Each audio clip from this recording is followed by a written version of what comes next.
ఉంది. ఎల్ఎన్టీని బెదిరించినావు నువ్వు. మొట్టమొదటి అధికారంలోకి రాగానే ఫస్ట్ కత్తి ఎవరి మీద పడ్డది అంటే ఎల్ఎన్టీ సిఎఫ్ఓ మీద. జైలుకు పంపిస్తే ఆయన ఓ మాట అన్నాడు. ప్రభుత్వం మారిన తర్వాత మెట్రో రైల్లో కొంత ప్రయాణికులు తగ్గిపోయినరు, మా వ్యాపారం ఏదో దెబ్బతిన్నది అన్నాడు. వాట్ ఎవర్ ద స్టాటిస్టిక్స్ ఏమున్నాయో ఆయన ఓ మాట అన్నాడు. ఆ మాట అన్నదే ధర్మిల నేను జైలుకు పంపుతాను అట్లెట్లంతో ప్రభుత్వం భారతని చెప్పని రాజకీయాలు అని చెప్పని అతన్ని బెదిరించినరు. లొంగ తీసుకునే ప్రయత్నం చేసుకొని వాళ్ళ ఒక పీపీపీ అగ్రిమెంట్లో ఇది ఆబ్లిగేటెడ్, నష్టం వచ్చినా లాభం వచ్చినా ఎలాంటి దాన్ని పర్మనెంట్గా నడుపుకోవాల్సిన ఒక బాధ్యత అతని పైన ఉంటుంది. దాన్ని పక్కన పెట్టి నువ్వేదో పెద్ద తెలంగాణ ప్రజలకు ఫేవర్ చేస్తున్నట్టుగా దాన్ని టేక్ ఓవర్ చేసినావు. దీనిపైన విచారణ జరపాలా. రెండోది ఏంటంటే దీనిపైన కూడా విచారణ జరపాలా. ఏ కారణం చేత నువ్వు 6,250 కోట్ల రూపాయల మెట్రో విస్తరణకు టెండర్లు పిలిచి శంకుస్థాపన పూర్తి చేసినటువంటి ఒక హైటెక్ సిటీ టు శంషాబాద్ మెట్రో రైలును ఎందుకు రద్దు చేసినావు రేవంత్ రెడ్డి?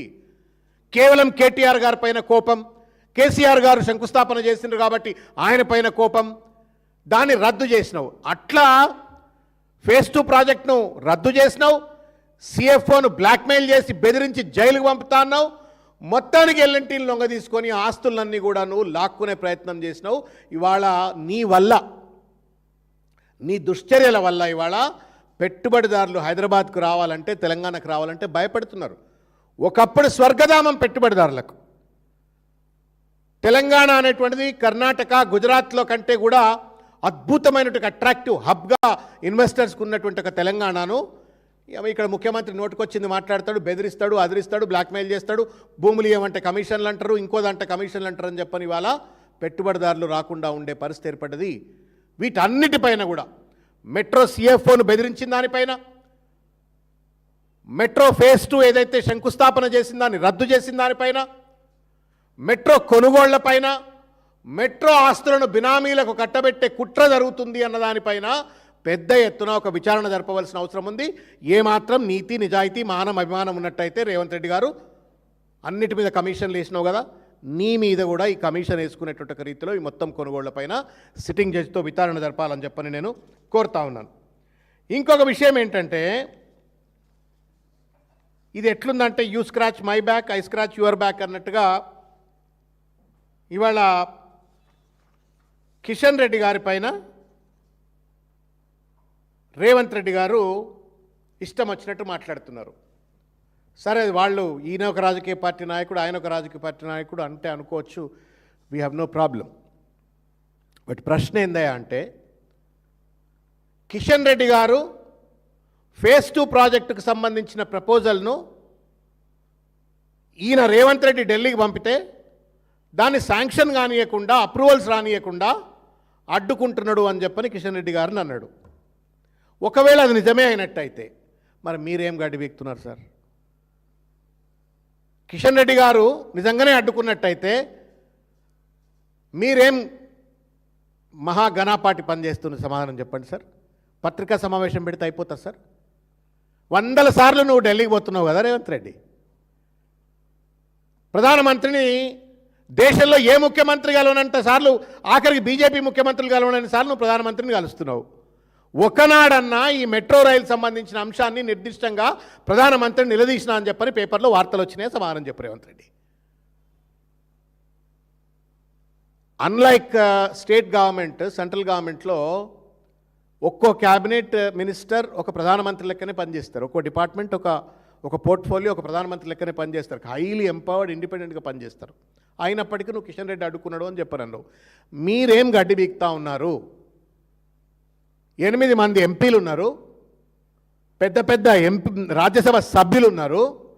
ఇంతమంది ఉండి పార్లమెంట్లో ఒక్కనాడైనా నా మెట్రో ప్రాజెక్టు, హైదరాబాద్ ప్రజల భవిష్యత్తును, హైదరాబాద్ యొక్క అభివృద్ధిని నిర్దేశించేటువంటి ఒక మెట్రో రైల్ ప్రాజెక్టు మీద ఒక్కనాడైనా పార్లమెంట్లో ప్రశ్నించిండ్రా రేవంత్ రెడ్డి? మీరు ఏం డ్రామాలయా ఇది? డ్రామా కంపెనీ పెట్టుకోండి, బెటర్, బాగుంటుంది మీకు. మహారాష్ట్ర ముఖ్యమంత్రి అపాయింట్మెంట్ నాకు ఇస్తలేడు అన్నావు కదా. తమిడేటి దగ్గర ప్రాజెక్టు కట్టాలంటే మహారాష్ట్ర ముఖ్యమంత్రి అపాయింట్మెంట్ ఇస్తలేడు. మరి ఎల్ఎన్టీ మీద పర్మిషన్ తీసుకురావాలంటే కిషన్ రెడ్డి అడ్డుపడుతున్నట్టు. మరి నువ్వు దేనికే ముఖ్యమంత్రి? పక్క రాష్ట్ర ముఖ్యమంత్రితో అపాయింట్మెంట్ తీసుకోలేవు. స్వంత రాష్ట్ర కేంద్ర మంత్రిని నువ్వు కన్విన్స్ చేసి నువ్వు ప్రాజెక్ట్ క్లియరెన్స్ తెచ్చుకోలేవు. నీ తెలివి తక్కువ తనమా, లేకపోతే నీ అతి తెలివా, లేకపోతే నీ చేతగాని తనమా, పరిపాలనా రాహిత్యమా, అనుభవ రాహిత్యమా, ఏం చెప్పారా? ఉట్టిగానే ఒర్లుబోతుగా మాట్లాడితే అయిపోతుందా? ఇంకొక ప్రశ్న అడుగుతున్నా. నరేంద్ర మోడీ గారు నిన్ను హైదరాబాద్కు వచ్చి హంసే జుడ్ జాओ, आप जो मांगे वो देता हूं, हमसे जुड़ जाओ అని చెప్పారన్నాడు. రేవంత్ రెడ్డి స్పందన ఏముందన్న ఒక కాంగ్రెస్ చీఫ్ మినిస్టర్గా ఆహాహా నవ్వుకుంటా 2 చేతులు దండం పెట్టిండు. అంటే మై సహమత్ అని చెప్పని, సంతోషం. హంసే జుడ్ జాओ అంటే తుమ్ జుడీ గయే హో ఆల్రెడీ. బీజేపీ కాంగ్రెస్ కుమ్మక్క అయిపోయింది తెలంగాణలో. నరేంద్ర మోడీకి సరెండర్ అయిపోయినావు నువ్వు. అమిత్ షా నరేంద్ర మోడీకి సరెండర్ అయిపోయినావు. సరెండర్ అయిపోయిన తర్వాత కిషన్ రెడ్డి ఏదో అడ్డుపడుతున్నాడు అని చెప్పని డ్రామాలు ఆడుతున్నావు. ఇవాళ హంస జుడ్జావన్ నువ్వు అన్న తర్వాత ఏఐసిసి అధిష్టానం కూడా రేవంత్ రెడ్డి గారిని ఒక హేమంత్ బిశ్వాస్ శర్మ లెక్క చూస్తూ ఉన్నారు. ఇవాళ వాళ్ళు కూడా ఢిల్లీలో భయంతో చూస్తూ ఉన్నారు, ఎప్పుడు అటు ఇటు దూకుతాడో అని చెప్పని. కోపంగా ఉన్నారు, గుర్రుగా ఉన్నారు. వాటన్నిటినీ తప్పిపెట్టుకోవడం కోసం మోడీలనే దమ్ములేదు. మళ్ళా వాటి నుండి కప్పిపుచ్చుకోవడం కోసం మోడీని అడట, కిషన్ రెడ్డిని మాత్రం అడ్డుకుంటున్నాడు అని చెప్పని మాట్లాడితే ఇంతకంటే ఏమైనా నవ్వాలనా, ఏడవాలనా?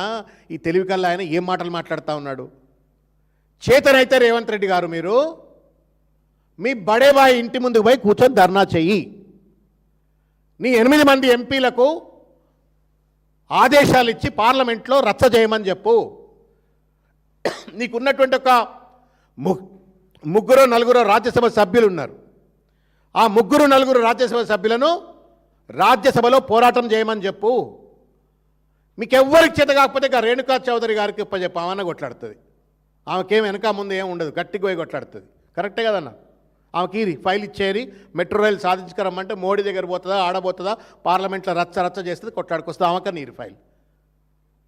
చేతగాని సన్నాసులు ఇవాళ అధికారంలో కూర్చొని హైదరాబాద్ ప్రజల యొక్క జీవితాలతో చెలగాటలాడుతూ, పారిశ్రామిక అభివృద్ధిని కుంటుపరుస్తూ, విచ్చలవిడి అవినీతికి పాల్పడుతూ, కమిషన్లకు పాల్పడుతూ, దందాలకు పాల్పడుతూ, క్షుద్రమైనటువంటి ఒక అక్రమ రాజకీయాలకు పాల్పడుతూ, ఒక వికృత సంబంధాలు బీజేపీతో నెలకొల్పుతూ, మరో పక్కన ఇవాళ ఒక మంత్రి అడ్డుకుంటున్నాడు అని చెప్పని చేవదచ్చిన లెక్క రేవంత్ రెడ్డి గారు మాట్లాడుతూ, మళ్ళీ ఆఖరికి కేటీఆర్ గారట, కిషన్ రెడ్డి గారట బంధమట, కేసీఆర్ గారట మెట్రోను ఆలస్యం చేసిండట.